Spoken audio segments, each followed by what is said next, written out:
ہم ماہ مبارک رمضان کو اس عنوان سے دیکھتے ہیں کہ سال میں ایک موقع آتا ہے، 30 دن آتا ہے، اور اس 29 یا 30 دن کے بعد پھر جو دوبارہ ماہ مبارک رمضان آئے گا تو 11 مہینے کے بعد 330 دن کے بعد آئے گا۔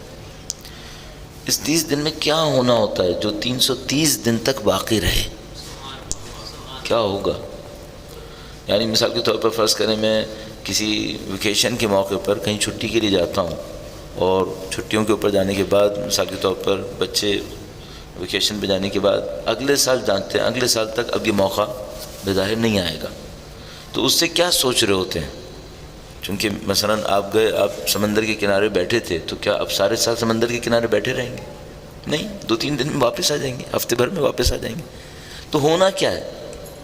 تو بچے کہتے ہیں کہ بھائی اس کی ایک فیلنگ ہے، اور وہ فیلنگ سارے سال ہمارے ساتھ باقی رہے گی۔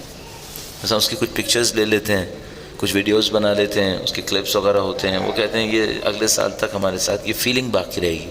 اچھا، ہم سب کو پتہ ہوتا ہے کہ اگر بچوں کو ویکیشن میں بھی کہیں نہیں لے کے گئے، جیسے کہ میں نہیں لے کے گیا اس سال، تو یہ بہت اچھا کام نہیں ہوتا۔ بچے اس کو یاد رکھتے ہیں کہ فلاں سال کی چھٹیوں میں کہیں نہیں گئے تھے، اور اب چاہے اس کی وجہ کوئی بھی ہو، آپ کی کوئی بھی عذر ہو آپ کا، ان کے نزدیک وہ عذر قبول نہیں ہوتا۔ میں اس ویکیشن والے معاملے کو سوچتے ہوئے اپنے لیے سوچتا ہوں کہ ماہ مبارک رمضان سے مجھے کیا ملنا ہے جو 330 دن تک چلے گا؟ ہونا کیا ہے پھر؟ تو ہمیں یہ سمجھ میں آتا ہے کہ اچھا اس میں کچھ تو ایسا ہوگا کہ جو سارے سال چلنا ہو۔ وہ کیا چیزیں ہیں ان کی طرف میں پوائنٹ آؤٹ کرنا چاہ رہا ہوں، تاکہ اس کی طرف ہم توجہ دے دیں، اس سے پہلے کہ ماہ مبارک رمضان ختم ہو ہم کسی نتیجے تک پہنچ جائیں، اور وہ چیزیں ہمارے ہاتھ میں آ جائیں جو در حقیقت پورے سال تک چلنی ہیں۔ درود بھیجے گا محمد و آل محمد، صلی اللہ علی محمد و آل محمد وعجل فرجہم۔ ہم لوگ جو 5-10 دن کے لیے کسی جگہ پہ جاتے ہیں تبلیغ کے لیے، سمجھ لیجیے درس دینے کے لیے، ہماری خواہش یہ ہوتی ہے کہ یہ جو اثر ہمارا ہو یہ بھی 10 دن نہ رہے، ہمارا اثر بھی بعد تک رہے۔ اچھا، کیوں ہم اثر بعد تک دیکھنا چاہتے ہیں؟ بالکل ایسی جیسے اگر مجھ سے کوئی کہے کہ بھئی تم 10 دن کا ثواب کما کے یہاں سے جانا چاہتے ہو یا سال بھر کا؟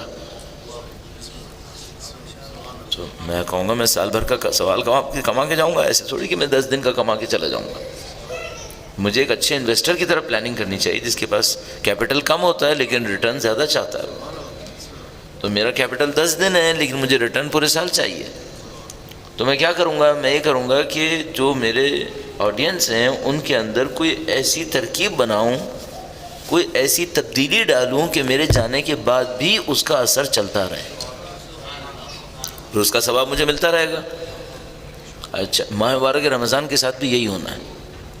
ماہ مبارک رمضان نے ہمارے بیہیویئر کے اندر، ہمارے ایٹیٹیوڈ کے اندر کوئی ایسی چینج کریٹ کرنی ہے کہ 1 سال تک اس کا امپیکٹ رہے۔ اچھا، پھر ایک اور مشکل بھی ہے۔ بعض اوقات کیا ہوتا ہے، مثال کے طور پر آپ 20 دن کے لیے کہیں ٹریولنگ پہ جا رہے ہیں، آپ کو پتہ ہے راستے میں کچھ نہیں ملنا ہے، پتہ نہیں کبھی آپ نے ایسا کوئی اتنا لمبا تو نہیں کیا ہوگا، 1-2 دن کا تو شاید کیا ہوگا۔ مثلا آپ کسی کیمپنگ پہ گئے، وہاں آپ سے کہا جاتا ہے کہ بھائی جو 2 دن آپ نے گزارنے ہیں نا، اس کا جو کچھ کھانا ہے وہ یہیں سے لے کے جانا ہے۔ ہم کرتے تھے ہم لوگ، مثلا ایران میں ہم لوگ کبھی کیمپنگ میں جاتے تھے تو وہ لوگ کہتے تھے بھائی ایسا ہے، یہ جو بیس ہے نا یہ فائنل بیس ہے، اب اس کے بعد جو نیکسٹ کیمپ ملے گا وہ 2 دن بعد ملے گا، تو جس کو جتنا کھانا ہے ہمیں کوئی پرابلم نہیں ہے، لیکن اٹھانا خود ہی ہے، خود ہی اٹھاؤ۔ تو اگر تم کہتے ہو کہ مجھے ہر کھانے میں 5 پاؤنڈ چاہیے تو 5 پاؤنڈ اٹھاؤ، لے کے جاؤ، 2 دن کا کھانا اٹھا کے لے کے جاؤ، پھر تم کو پتہ چلے گا کہ کھانا کہتے کسے۔ تو ہر آدمی سوچتا تھا کہ ایسی کوئی چیز اٹھائے کہ جو کم وزن کی ہو، کیلوریز زیادہ دے دے تاکہ پیچھے کمر پہ بوجھ کم ہو جائے۔ ہر آدمی یہی سوچتا تھا۔ مجھے ماہ مبارک رمضان سے کوئی ایسی چیز کمانی ہے جو ماہ مبارک رمضان کے بعد بھی چلے۔ پھر ایک اور مسئلہ بھی ہے، اس کو کنزیوم نہیں کرنا ہے، اگلے سال دوبارہ 0 سے شروع نہیں کرنا ہے، اگلے سال اگلے اسٹیٹ سے کم از کم شروع کرنا ہے۔ ورنہ اگر یہی میں کرتا رہا کہ یہاں سے لیا وہاں 0 پہ پہنچ گیا، پھر دوبارہ شروع کیا، پھر 0 پہ پہنچ گیا، تو 50 سال میں ترقی کہاں ہوئی؟ پھر یہ تو 0 کا 0 رہ گیا۔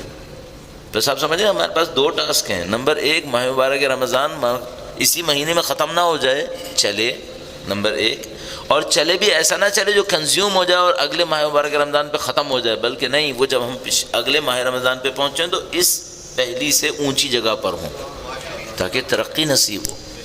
یہ کیسے ہوگا؟ یہ کیسے ہوگا؟ اس کو حاصل کرنے کے لیے کیا کرنا پڑے گا، اس کو ہمیں بہت سوچنا پڑے گا۔ دیکھیں میں نے آپ کے تقریباً 7-8 منٹ لے لیے صرف اس بات کو بتانے کے لیے کہ آپ کو اور مجھے کرنا کیا ہے ماہ مبارک رمضان کے بعد۔ بس 2 باتیں سمجھ میں آتی ہیں۔ پہلی بات تو یہ کہ ماہ مبارک رمضان کا اثر اسی رمضان میں ختم نہ ہو، نمبر 1۔ نمبر 2 یہ چلے، نمبر 2 چلے اور چلنے پر کنزیوم نہ ہو، چلنے پر بچے۔ کب تک بچے؟ اگلے سال کی پہلی ماہ مبارک رمضان تک، اور اس سال کی پہلی رمضان کے مقابلے میں اگلے سال کے ماہ رمضان ہم بہتر پوزیشن میں ہوں، ورنہ تو ترقی نہیں ہوئی، پھر کوئی ترقی نہیں۔ اچھا اس کا ورسٹ کیس کیا ہوگا؟ ورسٹ کیس یہ ہوگا کہ میں ماہ مبارک رمضان کے پہلے دن جتنا اچھا میرے اندر دین کے لیے طلب تھی اب وہ بھی نہیں رہی ہے، یہ ورسٹ کیس ہے، میری طلب ختم ہو گئی۔ اگر طلب ختم ہو گئی اس کا مطلب ہے میں نے ماہ مبارک رمضان سے کوئی امپرومنٹ حاصل نہیں کی۔ اگر امپرومنٹ حاصل نہیں کی اس کا مطلب ہے باقی سال بھی خراب گزرے گا، خدا نہ کرے باقی سال بھی خراب گزرا تو اگلے دفعہ جب ماہ مبارک رمضان کی پہلی آئے گی تو میں اس سال سے بھی زیادہ بری پوزیشن میں ہوں گا، یہ ورسٹ کیس ہے۔ اس کا مطلب ہے میری عمر گزرتی جائے گی اور نہ صرف ترقی نہیں ہوگی بلکہ میرے اندر زوال آتا جائے گا، گریجول زوال۔ اچھا ہم انسانوں کے اندر ایک عجیب مشکل ہے، زوال کی کہانی ہے۔ میں مثال بہت دیا کرتا ہوں، ایک مثال مینڈک کی دیتا ہوں۔ مثلا یہ مینڈک کے بارے میں ایک مجھے بات پتہ چلی، مجھے کہ مینڈک کو ٹیمپریچر کا ڈفرینس اگر اچانک ہو تو پتہ چلتا ہے، ورنہ پتہ نہیں چلتا۔ ہم انسان بھی تھوڑے بہت مینڈک کی طرح ہیں ٹیمپریچر کے معاملے میں، لیکن پھر بھی ہمیں کچھ پتہ چل جاتا ہے۔ میں آپ کو 2 مثال دیتا ہوں۔ مثلا مجھے یاد ہے بچپن سے ہم لوگ سائنس کی بکس میں ایک ایکسپیریمنٹ پڑھا کرتے تھے، وہ چھوٹا سا بات لکھی ہوتی تھی ٹیمپریچر کے ڈفرینس کو بتانے کے لیے۔ کہتے تھے پہلے آپ ٹھنڈے پانی میں ہاتھ ڈالیں، آپ کا ہاتھ ٹھنڈا ہو جائے گا، پھر اس کو اچانک گرم پانی میں ڈال دیں، کیا فیل ہوا آپ کو؟ تو آپ کہیں گے مجھے زیادہ گرم فیل ہوا، جبکہ اگر نارمل سے اس میں ڈالتے تو اتنا گرم فیل نہیں ہوتا۔ تو کہتے ہیں کہ ہمارے ہاتھ جو ہیں، ہماری جو سینسز ہیں ٹیمپریچر کو ریسیو کرنے کے لیے اتنی کوئک نہیں ہے، اتنا اچھے نہیں ہیں۔ اگر آپ ایک تھرمامیٹر لیں گے تو اس کے مقابلے میں زیادہ ایکوریٹ ہوں گے آپ، چونکہ آپ کی فیلنگز جو ہیں وہ آپ کو اتنا اچھا ساتھ نہیں دیتی بعض اوقات۔ تو لیکن ابھی بھی ایسا ہے، مثال کے طور پر اگر میں اپنا ہاتھ پانی میں ڈالے رہوں اور پانی ٹھنڈا ہو اور اس کے بعد گرم پانی کوئی کھول دے اور یہ پانی آہستہ آہستہ گرم ہوتا جائے تو ایک موقع پر پہنچ کر میں اپنا ہاتھ نکال لوں گا، ناقابل برداشت ہو جائے گا میرے لیے۔ بالکل ایسی پتہ نہیں یہاں پہ ہوتا ہے نہیں ہوتا، کبھی آپ شاور میں نہا رہے ہوتے ہیں اچانک پانی ہلکا ہلکا ٹھنڈا ہونا شروع ہو جاتا ہے، تو اب جناب وہ اچانک ٹھنڈا ہوتا ہے، آپ باہر آ جاتے ہیں، لیکن مینڈک یہ نہیں کر سکتا، مینڈک یہ نہیں کر سکتا۔ اگر آپ کسی مینڈک کو گرم پانی میں ڈالیں، ہلکے گرم پانی میں، اور نیچے سے پانی کو گریجولی ابالتے رہیں، گرم کرتے رہیں، یہ مینڈک گرم پانی میں ابل کے مر جاتا ہے، اس کو پتہ نہیں چلتا۔ گرم پانی میں ابل کے مر جاتا ہے، مینڈک کو پتہ نہیں چلتا۔ اب میں آپ کی خدمت میں عرض کروں، کلچر کے اعتبار سے قومیں ایسی ہیں، کلچر کے اعتبار سے قومیں ایسی ہیں، یہ گندے پانی میں ابل کے مر جاتی ہیں، ان کو پتہ ہی نہیں چلتا، مر جاتی ہیں۔ ابھی آج صبح یا کل صبح میں ڈان کے، چونکہ میرے گھر پہ ڈان اخبار آتا ہے، میں اسے پڑھا کرتا ہوں، میری عادت پڑ گئی، تو جب میں باہر جاتا ہوں تو اس کا ای پیپر ویب سائٹ پہ پڑھتا ہوں۔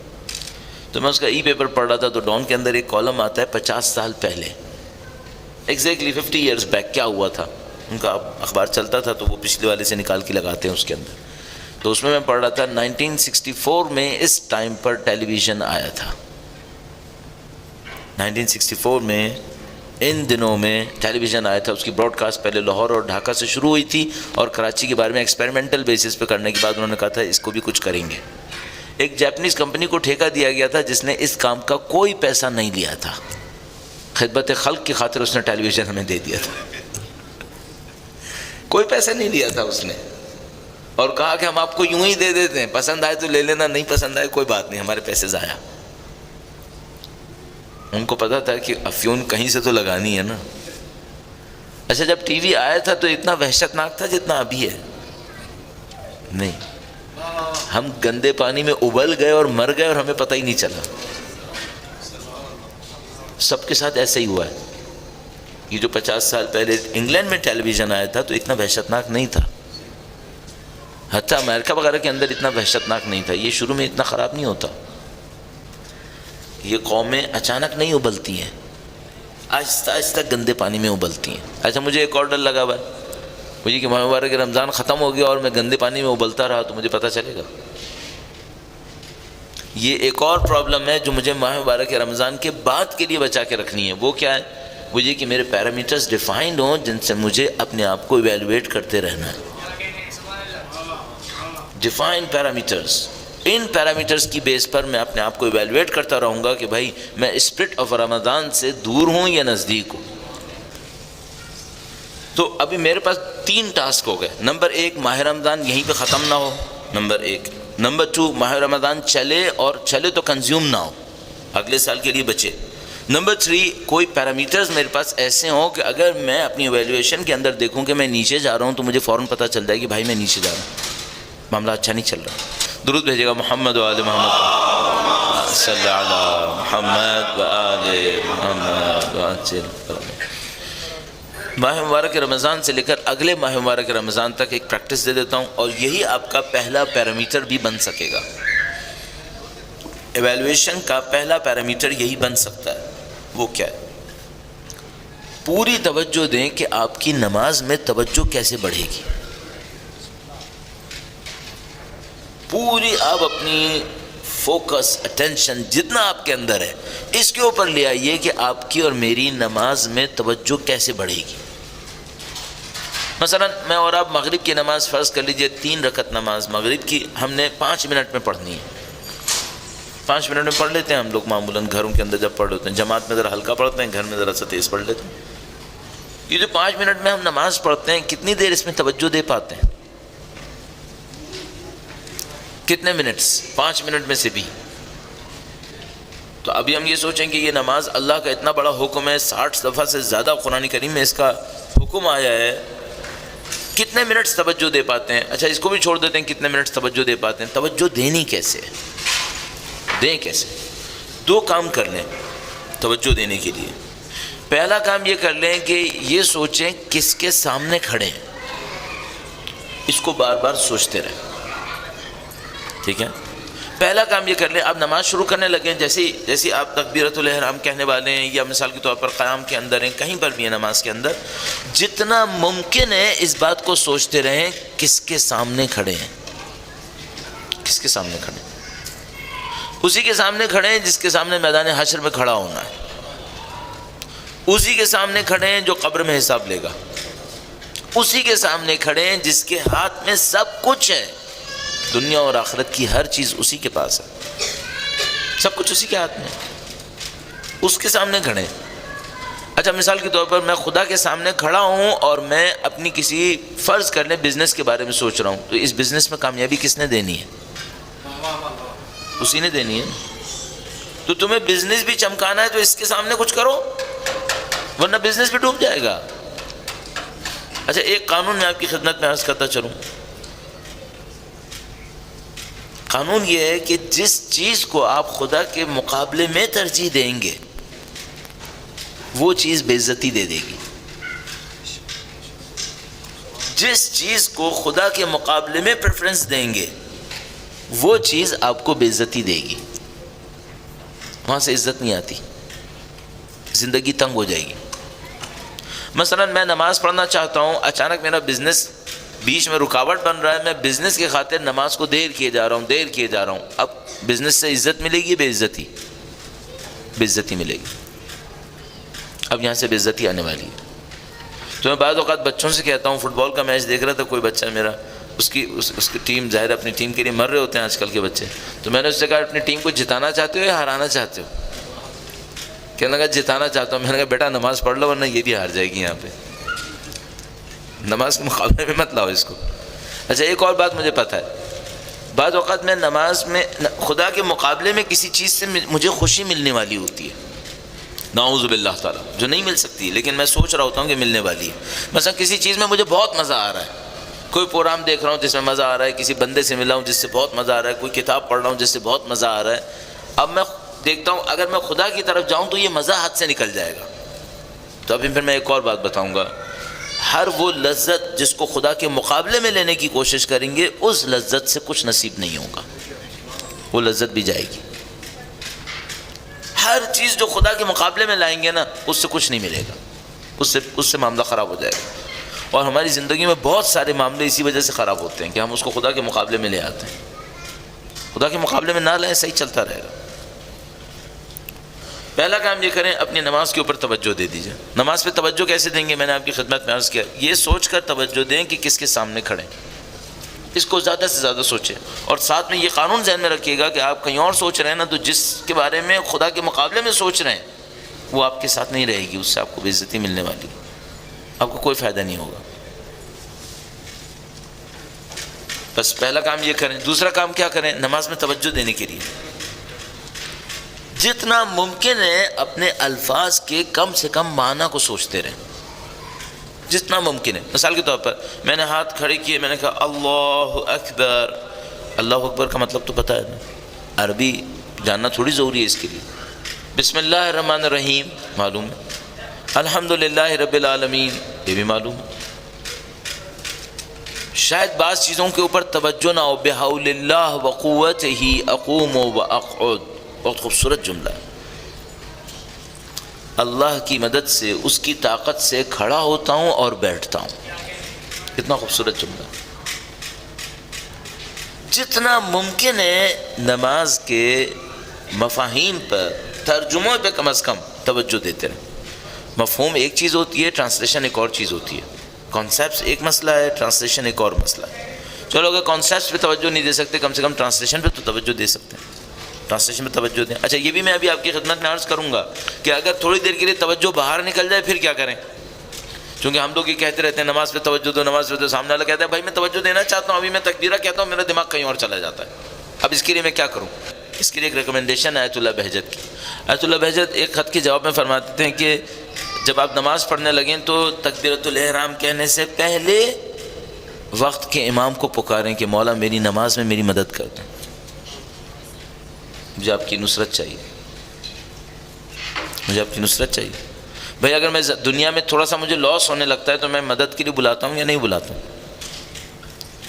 میرا پاؤں سلپ ہونے لگتا ہے، میں کہتا ہوں یا علی مدد. کوئی بچہ کہیں گرنے لگتا ہے، میں کہتا ہوں یا علی مدد، خدا اس کو سنبھال دے مولا کے صدقے میں، مولا مدد کریں اس کی. تو یہ جو میں نماز پڑھنے والا ہوں یہ اس میں مدد نہیں چاہیے مجھے، اس میں مدد چاہیے. وہ کہتے تھے تکبیرۃ الاحرام کہنے سے پہلے وقت کے امام کو ان سے توسل کرے کہ مولا میری نصرت فرما دے. نمبر ایک. نمبر دو، ریکمینڈ کرتے تھے، یہ عجیب ٹرک ہے، بہت ٹرکی کام ہے. وہ کہتے تھے نماز اس طرح شروع کرو پوری انٹینشن کے ساتھ کہ میں نماز میں توجہ دوں گا، بغیر انٹینشن کی شروع نہیں کرنا. پوری توجہ کے ساتھ شروع کرو کہ میں توجہ دوں گا. تم نے کہا اللہ اکبر، توجہ تھی. بسم اللہ الرحمن الرحیم، ابھی فرض کرو الحمدللہ تک پہنچتے پہنچتے توجہ غائب ہو گئی، 2 جملے صرف توجہ رہی. کہ نہیں کوئی بات نہیں، ایک اور کام کرو، جیسے ہی یاد آئے نا کہ میرا دماغ نکل گیا ہے، دوبارہ وہیں پر توجہ کو دوبارہ شروع کرو. وہ کیسے؟ مثلا میں نے شروع کیا بسم اللہ الرحمن الرحیم الحمدللہ رب العالمین، ابھی میں نے اتنا ہی جملہ کیا تھا، کوئی چیز دماغ میں آ گئی، چلا گیا دماغ. پھر دوسری رکعت کے حمد پڑھتے وقت اچانک یاد آیا کہ دیکھو ایک رکعت میں ذہن سے نکل گیا، تو اب کیا کروں؟ اب دوبارہ زیرو سے جیسے شروع کر لیا. میں نہیں کہہ رہا نماز دوبارہ سے شروع کریں، نماز تو وہیں پہ رکھیں گے، توجہ کو دوبارہ سے شروع کریں. اگر ہاتھ سے نکل بھی گیا تھا تو کوئی بات نہیں، اب جب یاد آ گیا تو وہاں سے دوبارہ شروع کرو. اپنی توجہ کو، اپنی اٹینشن کو دوبارہ وہاں پر لے کر آئے. مثلا دوسری رکعت شروع کر رہا تھا، الحمدللہ پڑھتے پڑھتے یاد آیا کہ دیکھو میں نے سوچا تھا توجہ دوں گا لیکن توجہ نہیں دی، پہلی رکعت ایسی نکل گئی، تو کہوں کوئی بات نہیں، اب یہاں سے دوبارہ شروع کرتا ہوں. تو اب کیا کریں؟ اگر آپ کو شیطان کہیں لے کے بھی جاتا ہے تو جیسے ہی دماغ میں آ رہا ہے دوبارہ وہیں سے اپنے اوپر گرفت کر لیں، اپنے اوپر پکڑیں، پکڑ کے دوبارہ نماز کو اچھی توجہ سے پڑھنا شروع کریں. فائدہ کیا ہوگا؟ آہستہ آہستہ میری اور آپ کی توجہ کا ٹائم بڑھنا شروع ہو جائے گا، توجہ کا ٹائم بڑھنا شروع ہو جائے گا. اور یہ عزیزان محترم، یہ میں آپ کو مختلف علماء کے اقوال سے، تجربے سے، سب چیزوں سے بتا رہا ہوں. اگر آپ کی نماز میں توجہ باقی ہے نا تو اس کا مطلب ہے آپ کا دین مضبوط ہے. اور اگر نماز میں توجہ کم ہوتی جا رہی ہے تو چاہے کچھ بھی ہو اپنے اندر فوراً سمجھ جائیے گا میرا دین کمزور پڑ رہا ہے، میرا دین کمزور پڑ رہا ہے. اس میں کوئی تکلف تعارف نہیں کر رہا ہوں آپ کے سامنے. کیوں نہیں کر رہا ہوں؟ چونکہ یہ بہت بڑی حقیقت ہے کہ اگر ہماری اور آپ کی نماز میں توجہ کم ہو رہی ہے تو واقعاً دین کم ہو رہا ہے، واقعاً دین کم ہو رہا ہے. آپ اس کو بڑھائیں. کسی بھی طریقے سے بڑھائے. مثال کے طور پر میں یہ سوچوں چونکہ میں بہت بزی آدمی ہوں نا اس لیے میری توجہ کم ہو رہی ہے. نہیں، یہ ایکسکیوز صحیح نہیں، بالکل غلط بات ہے. بزی کس کے لیے ہو؟ خدا کے لیے، شیطان کے لیے؟ اگر خدا کے لیے بزی ہو تو تمہاری یہاں توجہ بڑھنی چاہیے تھی. اس کا مطلب ہے خدا کے علاوہ کسی اور چیز کے لیے بزی ہو گئے ہو. اگر خدا کے لیے میں اور آپ بزی ہوتے تو ہماری توجہات یہاں بڑھنی چاہیے تھی. اگر خدا کی بارگاہ میں قبول ہوتا ہے تو خدا اپنے نزدیک بلاتا ہے یا دور بھیجتا ہے؟ نزدیک بلاتا ہے. آپ کی اور ہماری توجہ یقیناً بڑھنی چاہیے. بس کن باتوں میں توجہ بڑھے؟ نمبر 1 کس کے سامنے کھڑے، نمبر 2 کیا بات کہہ رہے ہیں، نمبر 3 ایک اور بات آپ کی خدمت میں عرض کروں گا اتنا، اور میں آپ کو ابھی بھی خدمت میں عرض کرتا چلوں، آپ کو کوئی بھی کہے نا کہ کسی اور کام کرنے سے دین بڑھتا رہے، نماز پہ توجہ نہ بھی ہو تو چلے گا، گارنٹی سے کہہ رہا ہوں غلط بات ہے. یہ غلط بات ہے. یہاں پہ بڑھانا پڑے گی. اور آپ کو اور ہمیں پتہ ہے مولا امیر المومنین کی توجہ کیا تھی، اہل بیت اطہار علیہ السلام کی توجہ کیا تھی، جنگ کے اندر بھی کیا توجہ تھی، یہ مجھے اور آپ کو سب پتہ ہے. واقعات دوبارہ یاد دلانے کی بھی ضرورت نہیں ہے، ہم سب کو پتہ ہے. تو ہمیں اس پہ محنت کرنی پڑے گی، اس کے علاوہ کوئی راستہ نہیں ہے. ایک چیز اور جس پہ توجہ دیں نماز کے دوران، وہ بھی عرض کرتا چلوں، درود بھیجے گا محمد و آل محمد. اللہم صلی علی محمد و آل محمد وعجل فرج. اچھا میں آپ سے پوچھتا ہوں، دین اسلام کے ہر کام میں حکمت ہے یا نہیں ہے؟ بغیر حکمت کے تو کچھ نہیں ہوتا نا، صحیح؟ تو ابھی یہ جو خدا متعال نے کہا اللہ اکبر کہنے کے لیے ہاتھ یہاں تک اٹھاؤ، اس کی حکمت کیا ہے؟ اس کی حکمت ہونی چاہیے نہیں ہونی چاہیے؟ ہونی چاہیے. کیوں نہیں ہونی چاہیے؟ ہونی چاہیے. تو کیا حکمت ہے؟ حکمت ڈھونڈ لیں آپ اور میں، حکمت ڈھونڈ لیں. مثال کے طور پر آپ رکوع کے اندر کھڑے ہیں، آپ رکوع کے اندر ہیں، آپ کی کمر سیدھی ہونی چاہیے یا ٹیڑھی میڑھی ہونی چاہیے؟ سیدھی ہونی چاہیے. کیوں ہونی چاہیے؟ گردن جھکی ہوئی ہو یا اس طرح سیدھی ہو؟ مستحب کیا ہے؟ سیدھی ہو. کیوں سیدھی ہو؟ کیا ہونا ہے اس سے؟ اچھا اب آپ فوراً میڈیکل سائنسز کا فلاں کیمیکل یوں ہو جائے گا، مجھے اس سے ابھی کوئی سروکار نہیں. میڈیکل میں کون سا کیمیکل کہاں جائے گا؟ مجھے اسپریچول سے سروکار ہے، ابھی مجھے اسپرٹ سے سروکار ہے. ابھی ان سب کی حکمت ہونی چاہیے. اس کی خاطر کتابیں لکھی گئی ہیں، اس کی خاطر بیانات لکھے گئے ہیں. چھوٹی سی اگر کسی نے کتاب پڑھنی ہے تو کم از کم آیت اللہ دستغیب کی کتاب ہے، خاشعین کی نماز.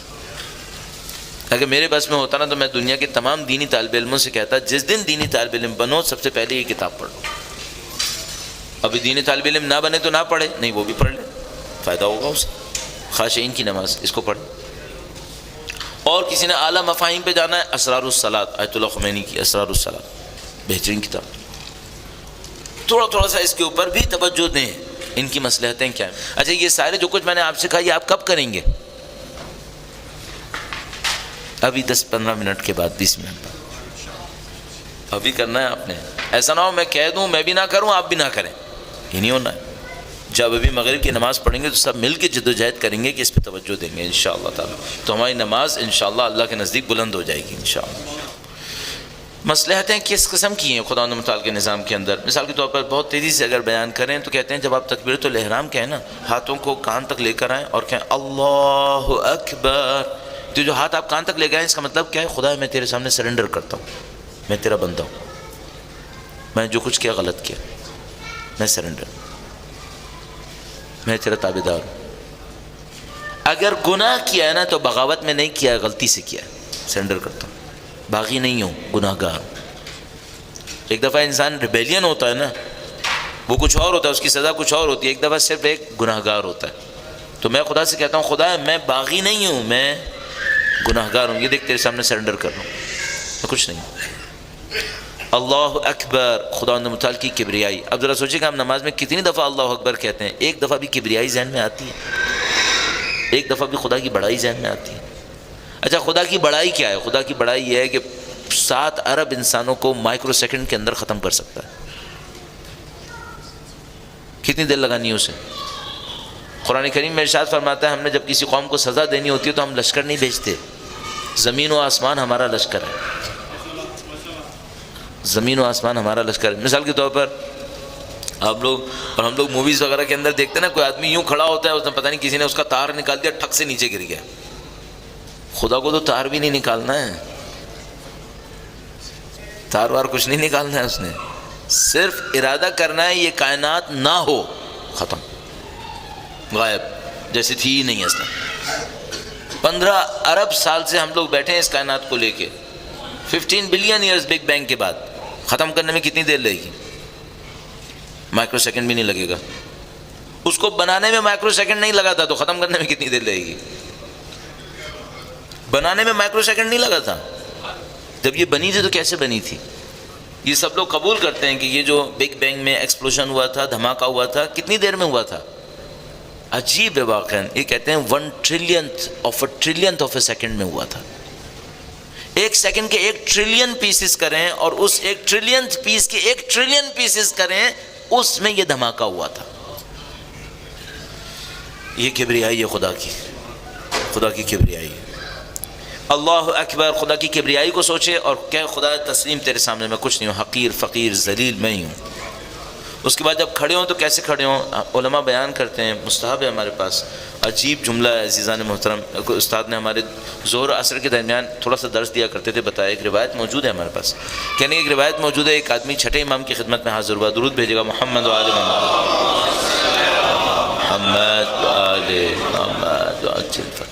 امام اس کو کچھ سکھانا چاہتے تھے، امام نے اس سے کہا کھڑے ہو کے 2 رکعت نماز پڑھو۔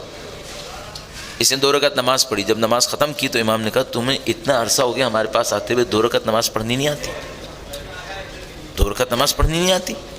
تو یہ کہنے لگا میرا دل چاہا زمین پھٹ جائے میں اندر گھس جاؤں کہ میں نے اپنے مولا کے سامنے 2 رکعت نماز بھی صحیح نہیں پڑھی۔ یہ قدموں میں گر گیا، کہنے لگا مولا مجھ پہ رحم کریں، مجھے 2 رکعت نماز سکھا دیں۔ امام فرمایا اب میں بتاتا ہوں، ایسے پڑھو۔ پھر ایک ایک چیز بتائی، فرمایا جب تم قیام کے لیے کھڑے ہو نا تو وہ جب قیام کے لیے کھڑا ہو تو میں کھڑے ہو کے نہیں دکھا سکوں گا، ابھی ہاتھوں کو یوں کر کے کھڑا ہو گیا۔ وہاں فرمایا کیا کیا تم؟ ہاتھوں کو زانوں پہ رکھو، کمر کو تھوڑا سا جھکاؤ، تمہاری نظریں سجدگاہ کو دیکھیں، اس طرح کر کے کھڑے ہو۔ تو کہنے لگا مولا اس طرح کر کے کیوں کھڑے ہوتے ہیں؟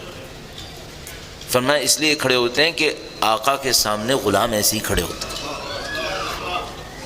تم خدا کے سامنے کھڑے ہو، یہ تم نے کیا کیا کہ تم نے ہاتھ یوں کر لیے؟